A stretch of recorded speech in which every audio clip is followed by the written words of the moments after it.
Soulful scriptures എവറിഡേയിലേക്ക് എല്ലാ പ്രിയപ്പെട്ടവർക്കും സ്വാഗതം. ക്രിസ്തുവിലുള്ള സഹോദരീ സഹോദരന്മാരെ, ഇന്ന് നമ്മൾ ഒരുമിച്ച് ചിന്തിക്കാൻ പോകുന്നത് റോമാക്കാർക്കെഴുതിയ ലേഖനം 12-ാം അധ്യായം 10-ാം വാക്യത്തെക്കുറിച്ചാണ്. അതെ, വളരെ ശക്തമായൊരു വാക്യം. നമ്മൾ ഇതിന്റെ ആഴങ്ങളിലേക്കൊന്ന് ഇറങ്ങിച്ചെല്ലുകയാണ്. നിങ്ങൾ പങ്കുവെച്ച ചില ചിന്തകളും പിന്നെ ഹൃദയസ്പർശിയായ ഒരു പ്രാർത്ഥനയും നമുക്ക് കൂട്ടിനുണ്ട്. ശരിക്കു പറഞ്ഞാല് ഇന്നത്തെ ലോകത്തിന്റെ രീതികളിൽ നിന്ന് എത്ര വ്യത്യസ്തമാണ് ഈ ആഹ്വാനം. തീർച്ചയായും. വാക്യം ഇങ്ങനെയാണ്: പ്രണയത്തിൽ പരസ്പരം ഭക്തിയോടെ തുടരുക, ബഹുമാനിക്കുന്നതിൽ അന്യോന്യം മുന്നിട്ടു നിൽക്കുക. നമുക്ക് ഇതിന്റെ ആദ്യ ഭാഗത്തേക്ക് കടന്നാലോ? പ്രണയത്തിൽ പരസ്പരം ഭക്തിയോടെ തുടരുക. അവിടെ ആ ഭക്തി എന്ന വാക്ക്, അതിന് വലിയ അർത്ഥമുണ്ട്. ഫിലോസ്റ്റോർഗോസ് എന്ന ഗ്രീക്ക് പദത്തോട് ചേർന്ന് നിൽക്കുന്ന ഒന്നാണിത്. വെറുമൊരു ഇഷ്ടം എന്നതിനപ്പുറമല്ലേ? അതെ, അതായത് ഒരു കുടുംബാംഗത്തോട് തോന്നുന്ന ആ ഒരു ആഴത്തിലുള്ള സ്നേഹം, ഒരു വാത്സല്യം, ഒരു പ്രതിബദ്ധത. നിങ്ങൾ സൂചിപ്പിച്ച ലേഖനത്തിലും ഇതെടുത്തു പറയുന്നുണ്ട്. ശരിയാണ്. അതൊരു ഒരു താൽക്കാലിക വികാരമല്ല, മറിച്ച് നല്ല സമയത്തും മോശം സമയത്തും ഒന്നിച്ചു നിൽക്കുന്ന ഒരു ഉറച്ച ബന്ധം. അതെ. പക്ഷേ ഒരു ചോദ്യം വരുന്നത്, ഈ ഭക്തി സഭയിലെ എല്ലാവരോടും കാണിക്കാൻ പറയുമ്പോൾ അത് പ്രായോഗികമായി ചിലപ്പോൾ ഒരു വെല്ലുവിളി പോലെ തോന്നാം. തീർച്ചയായും അതൊരു വെല്ലുവിളിയാണ്. കാരണം നമ്മുടെ മാനുഷിക പ്രകൃതം അങ്ങനെയല്ലല്ലോ. പക്ഷെ ഇത് നമ്മോടുള്ള ദൈവത്തിന്റെ സ്നേഹത്തിന്റെ ഒരു പ്രതിഫലനമായി കാണണം. യേശുവിനെ ആ കുരിശിലേക്ക് നയിച്ച സ്നേഹമില്ലേ, നിസ്വാർത്ഥമായ, വ്യവസ്ഥകളില്ലാത്ത സ്നേഹം. ആ സ്നേഹത്തിന്റെ ഒരു ചെറിയ അംശം നമ്മൾ പരസ്പരം കാണിക്കണം എന്നാണ് പൗലോസ് പറയുന്നത്. അതായത് നമുക്ക് ഇഷ്ടമുള്ളവരോട് മാത്രം പോരാ, ഓരോ വിശ്വാസിയിലും ദൈവത്തിന്റെ ആ ഒരു ഛായ കാണണം, അവരെ ആദരിക്കണം. അതൊരു തെരഞ്ഞെടുപ്പാണ്. ശരിയാണ്. ഇനി ആ വാക്യത്തിന്റെ 2-ാം ഭാഗം, ബഹുമാനിക്കുന്നതിൽ അന്യോന്യം മുന്നിട്ടു നിൽക്കുക. ഇതാണ് ഒരുപക്ഷെ പ്രായോഗികമാക്കാൻ കൂടുതൽ ബുദ്ധിമുട്ട്. ആണ്.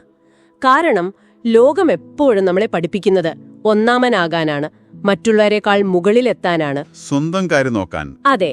ഇവിടെ നേരെ തിരിച്ചാണ് പറയുന്നത്. മറ്റൊരാളെ നമ്മളെക്കാൾ പ്രാധാന്യമുള്ളവരെ കാണുക, അവരെ ബഹുമാനിക്കുന്നതിൽ മത്സരിക്കുക എന്നാണ്. അതിന് നല്ല വിനയം വേണം, അല്ലേ?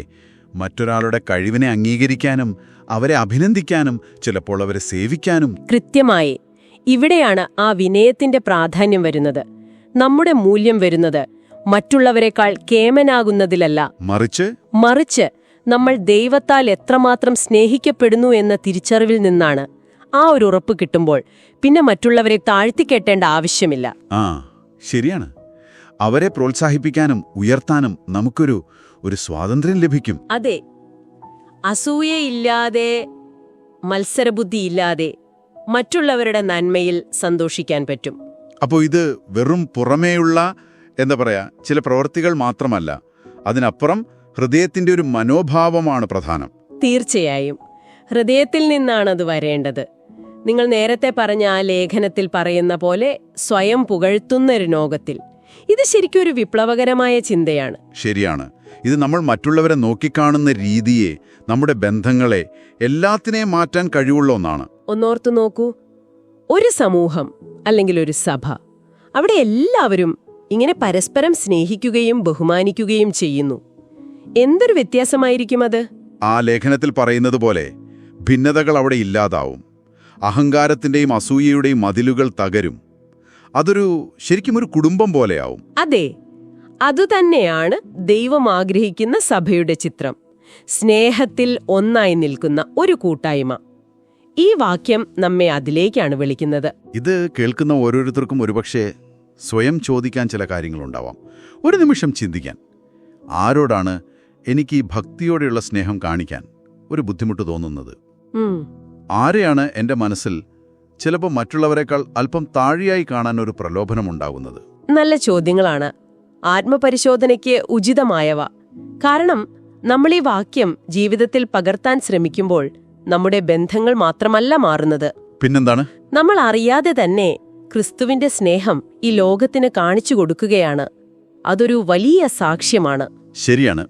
ഈ ചിന്തകളോടെ നമുക്ക് പ്രാർത്ഥനയിലേക്ക് കടക്കാം. തീർച്ചയായും നമുക്ക് പ്രാർത്ഥിക്കാം.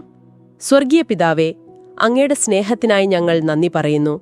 റോമാക്കാർ 12:10 അങ്ങ് നൽകിയ ഈ സത്യത്തിനായി, ഈ ആഹ്വാനത്തിനായി നന്ദി. കർത്താവേ, പലപ്പോഴും ഞങ്ങൾക്ക് മറ്റുള്ളവരെ ഭക്തിയോടെ സ്നേഹിക്കാൻ കഴിയാതെ പോയ നിമിഷങ്ങൾക്കായി, വിനയത്തോടെ ബഹുമാനിക്കാൻ മടികാണിച്ച സന്ദർഭങ്ങൾക്കായി ഞങ്ങളോട് ക്ഷമിക്കണമേ. അതെ പിതാവേ. ഈ വാക്യം ഞങ്ങളുടെ ഹൃദയത്തിൽ ആഴത്തിൽ പതിയണമേ.